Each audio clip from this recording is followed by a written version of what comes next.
건강한 삶을 위한 우리 집 주치 TBC 클리닉 건강 365입니다. 오늘부터 다시 제가 여러분 만나 뵙게 됐는데요. 이 시간 진행을 하게 되었습니다. 여러분의 건강 지킴이로서 앞으로 최선을 다할 것을 약속을 드리도록 하겠습니다. 감사합니다. 그래요. 우리가 늘 당연해서 소중함을 느끼지 못하는 것 가운데 하나가 바로 우리가 마시는 공기, 산소가 아닐까 싶은데요. 생각해보니까 지난 2000년대 초였나요?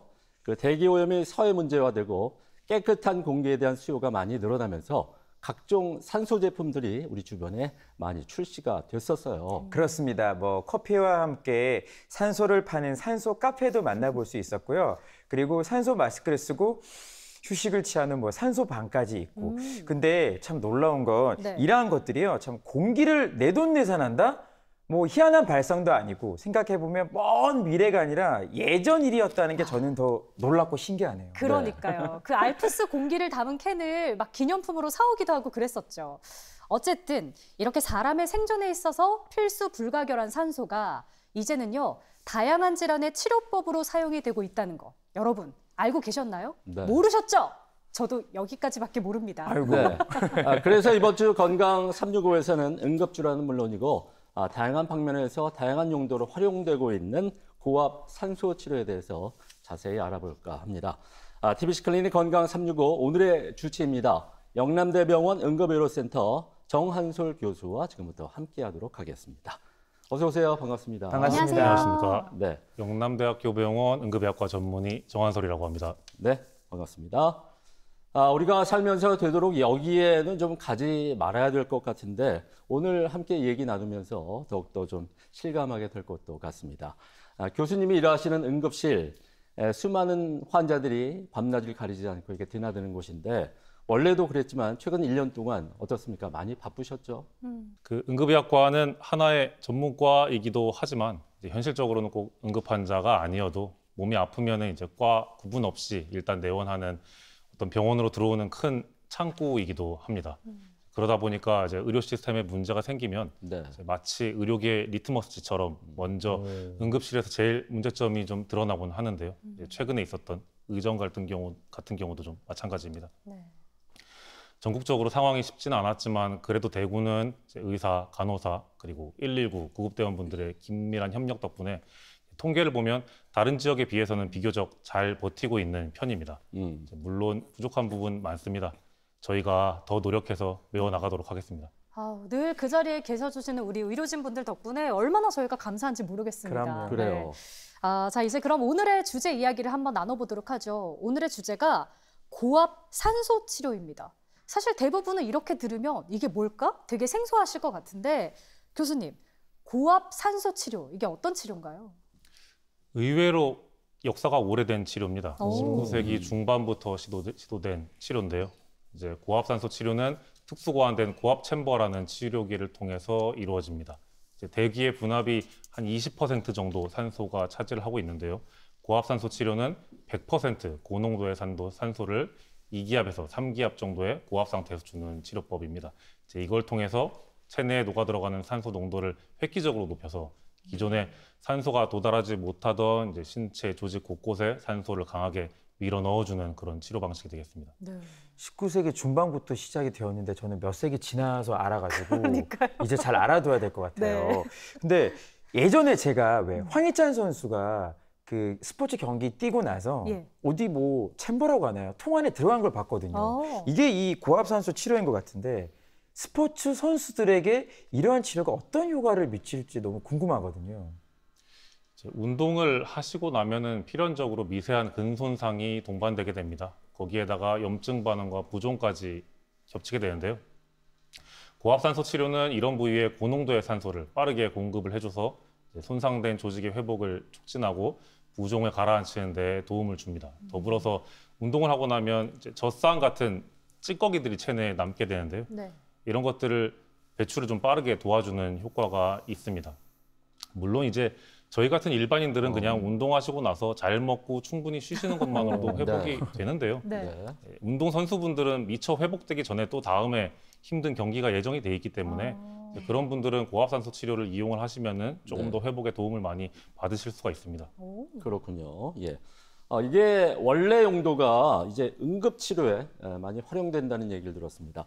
주로 어떤 경우에 이 치료법이 사용되나요?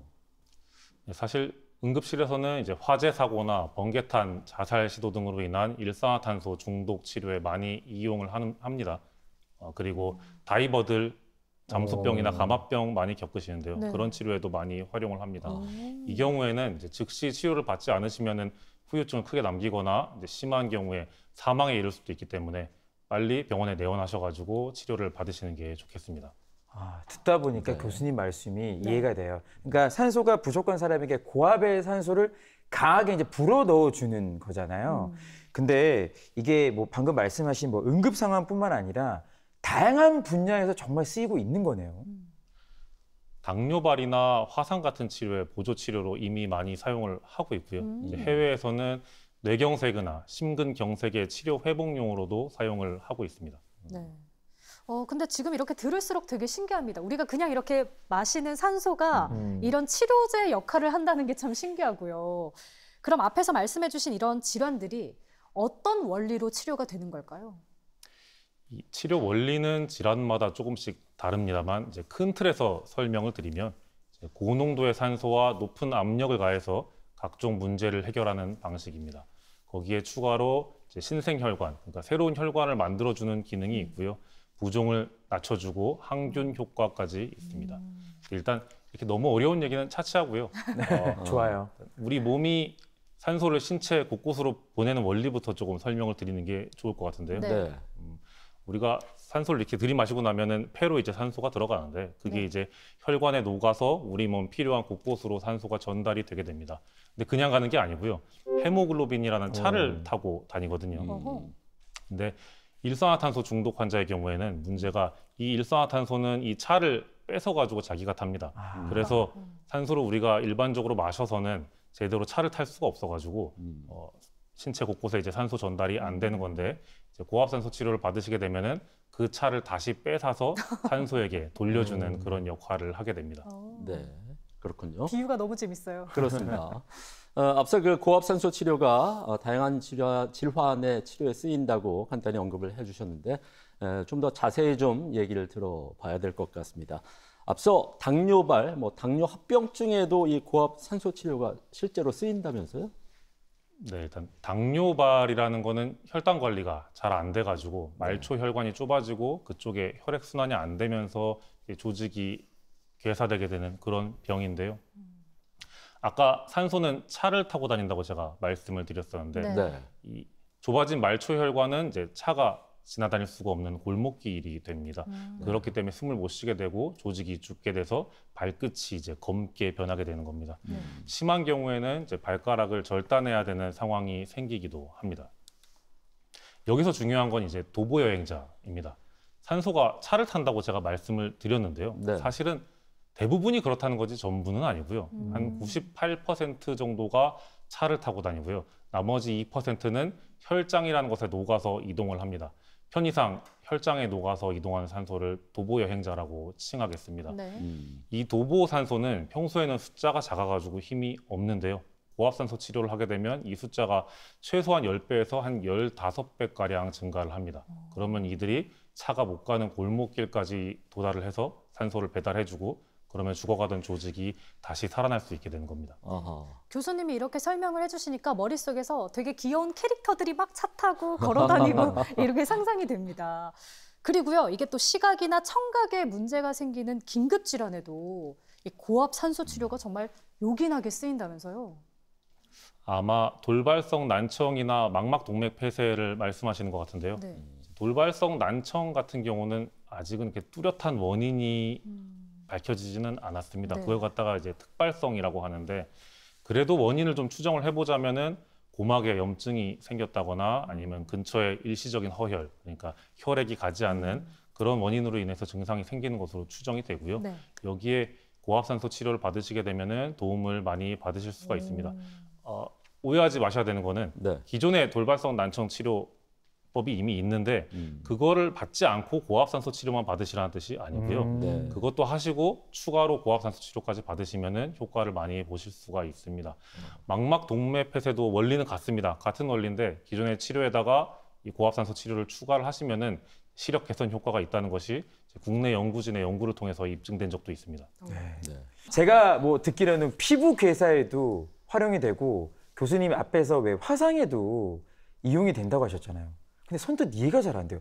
피부랑 산소 치료랑 이게 어떤 연관 관계가 있을까요? 그렇게 생각하실 수 있는데요. 사실은 되게 밀접한 관련이 있습니다. 피부가 손상을 받게 되면은 우리가 겉으로 보는 피부도 중요하지만 그 안쪽에 손상을 받았다는 것도 역시 중요합니다. 네. 왜냐하면 그 피부 안쪽에는 그 피부로 가는 혈관이 위치하고 있는데요. 그 혈관들이 같이 손상되거나 끊겨 있거든요.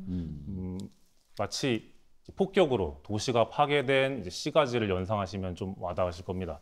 근데 고압산소 치료는 아까 혈관을 새로 만들어주는 기능이 있다고 말씀을 드렸는데 네. 이 치료를 받게 되면 새로운 도로를 만들고 그 뚫힌 도로를 통해서 산소가 전달되는 방식으로 이제 치료를 하게 됩니다.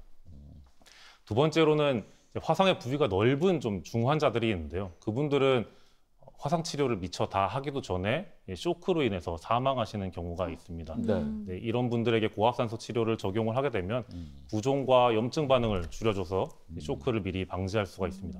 네. 그만큼 우리 몸에서 이 산소라는 것이 참 중요한 부분을 차지하는구나 하는 걸 다시금 느끼게 되는 것 같습니다. 제가 녹화 전에 그 고압 산소 치료 관련해서 좀 여러 가지 찾아보다가 특이한 기사를 봤습니다. 이런 신기하고도 획기적인 치료를 몇 년 전에 공공병원장이 편법으로 이용한 그런 사례였는데 그 이유가 피로 회복과 노화 방지를 확인하기 위해서였다. 어허. 이런 기사가 나왔었거든요. 근데 고압 산소 치료가 이런 일반적인 질환 치료뿐만 아니라 이렇게 실제로 노화 방지에도 교수님 도움이 될까요? 어떻습니까? 이게 항노화가 쉽게 말하면 이제 젊어지는 묘약처럼 묘사하시는 분들도 있기는 합니다. 네. 이게 답변이 조금 어려운 주제고 솔직히 좀 황당한 소리처럼 들리실 수도 있는데 또 의외로 문헌상 전혀 근거가 없는 얘기는 아닙니다. 네. 오. 먼저 텔로미어라는 거에 대해서 제가 먼저 설명을 드리면 좋을 것 같은데요. 네. 텔로미어라는 게 뭐냐면 우리 유전자 염색체 끝부분에 붙어 있는 어떤 보호막에 같은 거라고 생각하시면 됩니다. 시간이 지날수록 그게 점점 닳게 되는데 그게 다 닳으면은 그 세포가 사멸하게 되고 그러면 겉으로 보기에 노화, 늙음이라는 모습으로 이제 나타나게 됩니다. 그래서 이 텔로미어가 닳는 것을 막기 위한 연구가 굉장히 많이 진행이 되었습니다. 그 중에 하나로 고압산소 치료도 이제 포함이 되어 있고요. 고압산소 치료를 받게 되면은 이제 텔로미어 길이가 길어진다는 연구 결과도 있고요. 심지어 동물 실험이 아니고 인간을 대상으로 한 연구여가지고 더 의미가 있습니다. 물론 더 많은 연구가 쌓여야 됩니다. 네. 이거를 만병통치약처럼 여기는 거는 경계를 해야 된다고 생각합니다만 네. 적어도 단순한 산소 호흡 그 이상의 효과가 있는 거는 사실이고 그래서 요즘은 항노화나 이제 신체 컨디션 회복 등의 목적으로 활용하는 분들이 많이 증가하는 추세입니다. 네. 네. 그렇군요. 고압 산소 치료 참 다양한 측면에서 활용이 되고 있다니까 참 신기하고요. 그럼 혹시 교수님께서 고압 산소 치료를 시행한 환자들 중에서 좀 기억에 남는 케이스가 있을까요? 젊은 환자, 번개탄을 피우고 구조된 젊은 환자가 기억에 좀 남는데요. 구급대에 구조돼가지고 저희 병원으로 오셨었고 그때는 처음에는 아예 대화도 불가능한 수준의 아예 의식이 없는 상황이었습니다. 네. 그래서 어떤 치료 동의나 이런 거를 받을 수도 없는 상황이었는데 그냥 제가 이제 의사로서 판단을 해서 치료가 필요하다고 생각해서 이제 고압산소 치료를 시작을 했고요. 예. 네. 치료를 하고 한 몇 시간 지나고 나니까 의식이 조금 돌아오시더라고요. 네. 근데 그분께서 저에게 했던 첫 마디가 이제 교수님 저 치료 그만 받을래요. 집에 가고 싶습니다. 이렇게 얘기를 하시더라고요. 사실은 여기까지는 경험이 좀 있었어가지고 네네. 그렇게 놀라지는 않았는데요. 네네. 제가 조금 마음이 더 쓰였던 부분은 그분께서 보호자가 안 계셨습니다. 아하. 더 정확히는 보호자가 계시긴 했는데 생업이 바쁘셔가지고 응급실로 오실 수가 없는 그런 상황이었습니다. 근데 이분이 얘기한 대로 이분을 집으로 보내드리면 이분이 지연성 신경병증이라는 큰 합병증이 올 게 많이 예상이 되는 분이었거든요. 지연성 신경병증에 대해서 짧게만 설명을 드리면은 이제 신경병증이 지연성으로 온다 해서 지연성 신경병증인데 우리가 흔히 얘기하는 의식이 좀 흐려진다거나 말이 좀 어둔해진다거나 사지 곳곳에 어떤 설명할 수 없는 통증과 마비가 생기는 것을 지연성 신경병증이라고 하는데 네. 이게 무서운 이유가 뭐냐면요.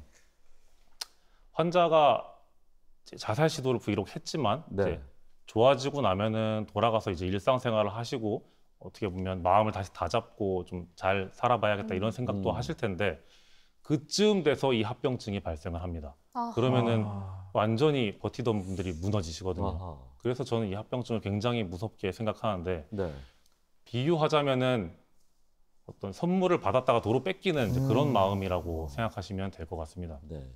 그래서 이분이 물론 성인이긴 했지만 자살 시도를 하시고 나서 사실 얼마 지나지 않은 아, 불안정한 상태로 좀 보였고 게다가 네. 상의할 보호자도 옆에 없는 상황에서 혼자 내린 결정을 제가 고지고대로 믿고 이렇게 하면 되나 싶어가지고 이 설명을 제가 한 번 더 드렸었고요. 네. 그랬더니 잠시 생각하시더니 교수님 그럼 치료해 주세요라고 다행히 설득이 돼가지고 아우. 한 며칠 입원 치료를 해서 완전히 좋아져서 이제 네. 집에 가셨던 경험이 있습니다. 아, 그분께서 집에 가실 때 그때 그래도 그때 설득해 주셔가지고 감사합니다 이렇게 인사를 하고 가셨는데 굉장히 개인적으로는 좀 기억에 남는 뿌듯한 일이었던 것 같습니다. 그래요. 그런 경우에 만일 제때 이제 치료를 받지 못하게 되면 후유증도 심각하게 남을 수가 있고 심지어는 생명에도 이제 지장을 받을 수 있으니까 고압산소 치료가 참 중요하다는 생각을 다시 한번 또 갖게 되는 것 같습니다. 네. 그렇습니다. 아니 근데 이게 고압산소 치료가 뭐 응급실에서 이제 요긴하게 쓰일 것 같기는 한데 저는 궁금한 게 응급 환자들이 왔을 때 바로 신속하게 대응이 돼야 되잖아요. 이 대응이 그만큼 빨리 되는지가 궁금하고 모든 병원에서 과연 이 치료를 받을 수 있을까? 좀 의문이 드는데요. 모든 병원에서 받을 수 있지는 않습니다. 네. 안타깝게도 고압산소 챔버가 있는 병원에서만 치료가 가능하고요. 24시간 운영되는 병원은 대구에서는 영남대를 포함해서 한 군데 대학병원이 더 있고요. 그리고 정규 시간에만 진료하는 화상병원이 2군데가 있고 경북에 2군데 고압산소 챔버가 있습니다. 알아두셔야 되는 거는 네. 경남에 있는 해군 해양의료원이나 이제 부산에 있는 중앙해양특수구조단 같은 경우에도 고압산소 챔버를 가지고는 있는데요. 거기는 안타깝지만 이제 민간인 분들은 이용이 불가능한 시설입니다. 네, 그렇군요.